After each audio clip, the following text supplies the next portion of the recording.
നമസ്കാരം. White swan ടോക്സിലേക്ക് ഏവർക്കും സ്വാഗതം. നമസ്കാരം ആദർശ്. നമസ്കാരം. അടുത്തതായി തെരഞ്ഞെടുപ്പിലേക്ക് പോകുന്ന സംസ്ഥാനമാണല്ലോ ബീഹാർ. ബീഹാറിലെ കോൺഗ്രസിന്റെ മുഖമാകാനായിട്ട് പോകുന്ന ആള് കനയ്യകുമാറാണ്. ഈ ഒരു സാഹചര്യത്തെ എങ്ങനെയാണ് വിലയിരുത്തുന്നത്? ഗ്രീഷ്മ പറഞ്ഞതുപോലെ അടുത്തതായി തെരഞ്ഞെടുപ്പിലേക്ക് പോകുന്ന ഒരു സംസ്ഥാനമാണ് ബീഹാർ. ബീഹാറിലെ തെരഞ്ഞെടുപ്പിനെ കോൺഗ്രസ് വളരെ നിർണായകമായ ഒരു തെരഞ്ഞെടുപ്പായിട്ടാണ് ആ തെരഞ്ഞെടുപ്പിനെ കോൺഗ്രസ് സ്വാഭാവികമായും കാണുന്നത്. നമുക്കറിയാം, രാജ്യത്ത് ഭൂരിഭാഗം സംസ്ഥാനങ്ങളിലും ഭരിച്ചൊരു പാർട്ടിയാണ് കോൺഗ്രസ്. ഇന്ത്യ തന്നെ 60 വർഷക്കാലം സമാനതകളില്ലാത്ത ഭരിച്ച ഒരു പാർട്ടി കൂടിയാണ് കോൺഗ്രസ്. ആ കോൺഗ്രസിന്റെ ഇന്നത്തെ അവസ്ഥ നമുക്ക് എല്ലാവർക്കും അറിയുന്നതാണ്. കോൺഗ്രസ് ഭരിക്കുന്ന സംസ്ഥാനങ്ങളുടെ എണ്ണം തുലവും തുച്ഛമാണ്.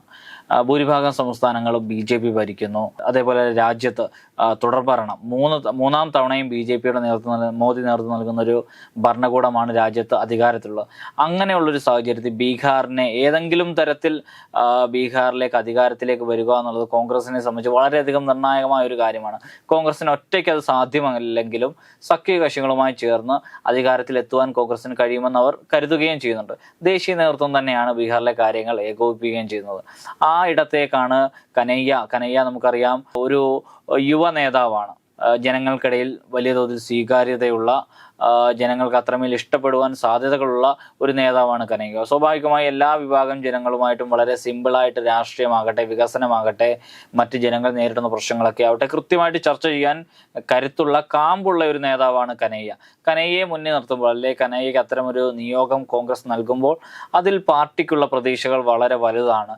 കനയ്യയിലൂടെ ബീഹാറിലെ യുവാക്കളെയും പ്രൊഫഷണലുകളെയും മറ്റ് ചിന്തിക്കുന്ന ജനവിഭാഗത്തെ ഒപ്പം നിർത്തുവാൻ കഴിയുമെന്ന് കോൺഗ്രസ് കരുതുന്നു. വെറുതെ എന്തെങ്കിലുമൊക്കെ പറഞ്ഞു പോകുന്നതിനപ്പുറത്തേക്ക് ജനങ്ങൾ നേരിടുന്ന പ്രശ്നങ്ങളെ കൃത്യമായി മനസ്സിലാക്കി അതിനെ ജനങ്ങൾക്ക് മുമ്പിൽ അവതരിപ്പിച്ച് അതൊരു തെരഞ്ഞെടുപ്പിൽ നേട്ടമുണ്ടാക്കാനുള്ള ഒരു സാധ്യതയെ കനയ്യ എന്ന വ്യക്തിയെ കോൺഗ്രസ് കരുതുമ്പോൾ അത് സ്വാഭാവികമായും ബീഹാറിൽ വലിയ തോതിലുള്ള മുന്നേറ്റം കോൺഗ്രസ് പാർട്ടിക്കും അവർ നേതൃത്വം നൽകുന്ന ഈ സഖ്യകക്ഷിക്കും ഉണ്ടാകുമെന്നാണ് ഞാൻ കരുതുന്നത്. ഈ ഇന്ത്യ മുന്നണിയുടെ ഒരു പിളർപ്പ് അല്ലെങ്കിൽ ഇന്ത്യ മുന്നണിയിലുള്ള അഭിപ്രായ വ്യത്യാസങ്ങൾ ഇത് ബീഹാർ തെരഞ്ഞെടുപ്പിനെ ബാധിക്കാൻ സാഹചര്യമുണ്ടോ അല്ലെങ്കിൽ ഇടയുണ്ടോ? ബീഹാർ തെരഞ്ഞെടുപ്പിനെ അത് വലിയ തോതിൽ ബാധിക്കാനുള്ള സാധ്യതകൾ കാണുന്നില്ല. സ്വാഭാവികമായിട്ടും ഇന്ത്യ മുന്നണി തകർന്നു തരിപ്പണമായി എന്നൊക്കെ പറയുമ്പോഴും അത് മറ്റു പല സംസ്ഥാനങ്ങളിലും അതിൻ്റെ പല പ്രശ്നങ്ങളും ഉണ്ടെങ്കിൽ ബീഹാറിലേക്ക് വരുമ്പോൾ അത് ഏതെങ്കിലും തരത്തിൽ ഗുണം ചെയ്യും എന്ന് എനിക്ക് തോന്നുന്നില്ല. കാരണം ബീഹാറിലേക്ക് വരുമ്പോൾ കോൺഗ്രസും അല്ലെങ്കിൽ അവിടെ കോൺഗ്രസിനൊപ്പമുള്ള സഖ്യകക്ഷിയും തമ്മിൽ വലിയ പ്രശ്നങ്ങളൊന്നുമില്ല.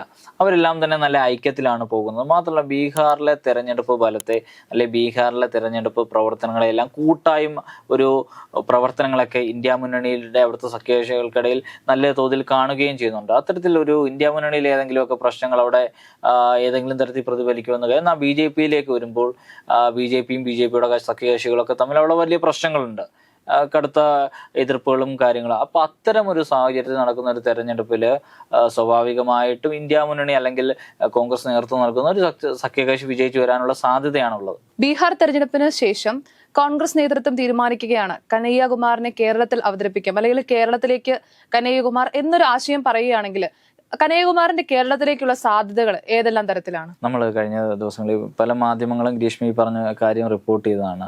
അതിന് മുമ്പ് മറ്റൊരു വാർത്ത കൂടി പുറത്തേക്ക് വന്നത്, കോൺഗ്രസിലെ സംസ്ഥാനത്തെ കോൺഗ്രസ് നേതാക്കളുടെ പടലപ്പിണക്കങ്ങൾ ഇനിയും തീർന്നിട്ടില്ല എന്നൊരു പരാതി ഘടകകക്ഷികൾക്കുണ്ട്.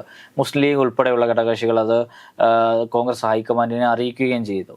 അതിന്റെ അടിസ്ഥാനത്തിലാണ് ഹൈക്കമാൻഡിന്റെ പ്രതിനിധി, നമുക്കറിയാം AICCയുടെ ദേശീയ ജനറൽ സെക്രട്ടറി ദീപാദാസ് മുൻഷി എന്ന് പറയുന്ന ഒരു നേതാവ് സംസ്ഥാനത്തെ ഘടകകക്ഷി നേതാക്കളുമായി ഏറെ നേരം സംസാരിക്കുകയുണ്ടായി. ഈ സംസാരിച്ചതിനൊക്കെ അടിസ്ഥാനത്തിൽ അവർ അത്തരത്തിൽ ഹൈക്കമാൻഡിനെ ധരിപ്പിക്കുക. അവർക്ക് മുന്നിൽ ലീഗ് പറഞ്ഞൊരു കാര്യമെന്ന് പറയുന്നത്, ദേശീയ തലത്തിൽ നിന്നുള്ള ഏതെങ്കിലും ഒരു നേതാവിൻ്റെ ചുമതല സംസ്ഥാനത്തെ കോൺഗ്രസിന് വരണം എന്നിരുന്നാൽ മാത്രം ഈ ഐക്യമുണ്ട് അല്ലെങ്കിൽ എല്ലാവർക്കിടയിലും പ്രശ്നങ്ങൾ പരിഹരിച്ചു എന്ന് പറയുമ്പോൾ പോലും വലിയ തോതിലുള്ള പ്രശ്നങ്ങൾ ഈ നേതാക്കൾക്കിടയിലുണ്ട് എന്ന് ലീഗ് ആവർത്തിച്ച് പറയുകയാണ്.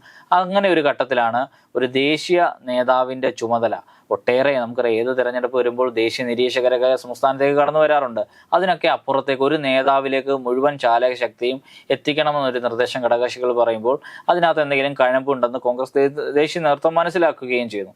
അതിന്റെ അടിസ്ഥാനത്തിലാണ് എല്ലാവരും തെരഞ്ഞെടുക്കുന്ന അല്ലെങ്കിൽ പറയപ്പെടുന്ന ഒരു പേര് പ്രിയങ്ക ഗാന്ധിയുടെയാണ്. പ്രിയങ്ക ഗാന്ധി തെരഞ്ഞെടുപ്പിനെ നയിച്ചാൽ അത് കോൺഗ്രസിന് വലിയ ഗുണമാകുമെന്ന് ഘടകകക്ഷികൾ കരുതുന്നുണ്ട്. കോൺഗ്രസ് ഹൈക്കമാൻഡും അതിനോട് ശരിവെക്കുന്നുണ്ട്. ഇവിടെ പ്രിയങ്കയെ സംബന്ധിച്ച് കേരളത്തിന്റെ രാഷ്ട്രീയം കൃത്യമായിട്ട് അറിയാവുന്ന ഒരാളാണ്. അവർ കേരളത്തിൽ നിന്നുള്ള ഒരു MP ആണ്, വയനാടിന്റെ MP ആണ്. സ്വാഭാവികമായിട്ടും പ്രിയങ്കയെ തെരഞ്ഞെടുപ്പ് ചുമതല ഏൽപ്പിക്കുമ്പോൾ ഇവിടുത്തെ വോട്ടർമാർക്ക് അല്ലെങ്കിൽ തന്നെ പ്രിയങ്കയെ ഗാന്ധി കുടുംബം, നെഹ്റു കുടുംബത്തിന്റെ അല്ലെങ്കിൽ അത്തരം ഒരു രീതിയിൽ ആളുകൾക്കൊക്കെ വലിയ സ്നേഹമുള്ളൊരു നേതാവാണ്. അല്ലെങ്കിൽ ഭൂരിപക്ഷം രാഹുൽ ഗാന്ധിയെ അതെ മറികടന്നിരുന്നു അതെ വയനാട്ടിൽ. കേരളത്തിലെ ജനങ്ങൾക്കിടയിൽ വലിയ സ്വീകാര്യതയുള്ളൊരു നേതാവാണ് പ്രിയങ്ക ഗാന്ധി. അങ്ങനെയുള്ള പ്രിയങ്ക ഗാന്ധി കേരളത്തിലെ ഒരു തെരഞ്ഞെടുപ്പിന് നേതൃത്വം നൽകുമ്പോൾ പ്രിയങ്ക ഗാന്ധി എല്ലാ പ്രവർത്തനങ്ങളെ ഏകോപിപ്പിക്കുന്നതിനപ്പുറത്ത് പ്രിയങ്ക ഒരു ഫേസായി മുന്നിൽ നിന്നാൽ തന്നെ അത് കോൺഗ്രസിന് ഉണ്ടാക്കാൻ പോകുന്ന റിസൾട്ട് വളരെ വലുതാകും. അതുപോലെ തന്നെയാണ് കനയ്യയുടെ കാര്യവും. കനയ്യയ്ക്ക് കേരളത്തിൽ അദ്ദേഹം ഡൽഹി രാഷ്ട്രീയത്തിലൊക്കെ സജീവമാവുന്ന ഒരു സമയത്തും കേരളത്തിലായിരുന്നു ഏറ്റവും അധികം കനയ്യയെ പിന്തുടരുന്ന ആളുകൾ ഉണ്ടായിരുന്നു. സ്വാഭാവികമായിട്ടും കനയ്യയെ കേൾക്കുന്ന, കനയ്യയെ ആരാധിക്കുന്ന, കനയ്യ മുന്നോട്ട് വെക്കുന്ന രാഷ്ട്രീയത്തെ ഉൾക്കൊള്ളുന്ന വളരെ വലിയ ജനവിഭാഗം കേരളത്തിലുണ്ട്. അങ്ങനെ ഒരു സാഹചര്യത്തിൽ കനയ്യയെ മുന്നോട്ട് നിർത്തുന്ന അല്ലെങ്കിൽ കേരളത്തിലെ തെരഞ്ഞെടുപ്പ് പ്രവർത്തനങ്ങൾക്ക് മുന്നിൽ നയിക്കാനുള്ള ഒരു നിയോഗം ഏൽപ്പിക്കുന്നത് അത് കോൺഗ്രസിന് ഗുണകരമായി ഭവിക്കും എന്ന് തന്നെയാണ് ഞാൻ കരുതുന്നത്. അങ്ങനെ കനയ്യകുമാർ കേരളത്തിലേക്ക് വരികയാണെങ്കിൽ ഇടതുപക്ഷം എങ്ങനെയാകും ആ സാഹചര്യത്തെ കണക്കാക്കുക അല്ലെങ്കിൽ കാണുക? അതെ, ഇവിടെ ഒരു കാലത്ത് ഡിവൈഎഫ്ഐക്കാരുടെ SFIക്കാരുടെ ഒക്കെ സ്റ്റാറ്റസും വാൾപേപ്പറും ഒക്കെ കനയ്യകുമാർ ആയിരുന്നു. കനയ്യയെ മുഷ്ടിയൊക്കെ ചുരുട്ടി മുദ്രാവാക്യം വിളിക്കുന്നതും കേന്ദ്ര സർക്കാരിനെയും സംഘപരിവാറിനെയൊക്കെ പ്രതിരോധിച്ചുകൊണ്ടുള്ള കനയ്യയുടെ പ്രസംഗങ്ങളും ഒക്കെ ഒരു കാലത്ത് ഡിവൈഎഫ്ഐക്കാരൻ്റെ SFIക്കാരൻ്റെ ഒക്കെ സ്റ്റാറ്റസുകളിൽ നിറഞ്ഞു നിന്നിട്ടുള്ള ഒന്നാണ്. ആ കനയ്യ പിന്നീട് കോൺഗ്രസിലേക്ക് പോകുമ്പോൾ കനയ്യയെ പ്രതിരോധിക്കുവാൻ പറ്റാത്തൊരു സ്ഥിതി ഡിവൈഎഫ്ഐക്ക് SFIക്കും ഉണ്ട്. കനയ്യ എന്ന നേതാവിനെ കേരളത്തിലെ എല്ലാ വിഭാഗം ജനങ്ങളും അറിയുന്നതിലേക്ക് എത്തിച്ചത് ഈ നാട്ടിലെ കമ്മ്യൂണിസ്റ്റുകാർ തന്നെയാണ്. അതിനകത്തൊന്നും യാതൊരു തർക്കവുമില്ല. കനയ്യ ഒരു കാലത്ത് സംഘപരിവാറിനെതിരെ, RSSനെതിരെ, BJPക്കൊക്കെ എതിരെ പ്രതിരോധിക്കാനുള്ള വേദിയായിട്ടായിരുന്നു CPIയെയും കമ്മ്യൂണിസ്റ്റ് പ്രസ്ഥാനങ്ങളെയും തിരഞ്ഞെടുത്തിരുന്നത്. എന്നാൽ സംഘപരിവാറിനെ പ്രതിരോധിക്കുവാൻ കഴിയുന്നത് അല്ലെ കൃത്യമായി സംഘപരിവാറിനെ നേരിടുന്നത് കോൺഗ്രസ് ആണെന്ന തിരിച്ചറിവ് കൊണ്ടാണ് താൻ കോൺഗ്രസിലേക്ക് പോകുന്നതെന്ന് കനയ്യ പ്രഖ്യാപിക്കുമ്പോൾ ആ പ്രഖ്യാപനം കനയ്യയെ ഒരു കാലഘട്ടത്തോളം ഏറ്റെടുത്ത കമ്മ്യൂണിസ്റ്റുകാർക്ക്, കേരളത്തിലെ CPMമാർക്കും DYFIക്കാർക്കും SFIക്കാർക്കും കിട്ടിയ ഒരു തിരിച്ചടി കൂടിയാണ്.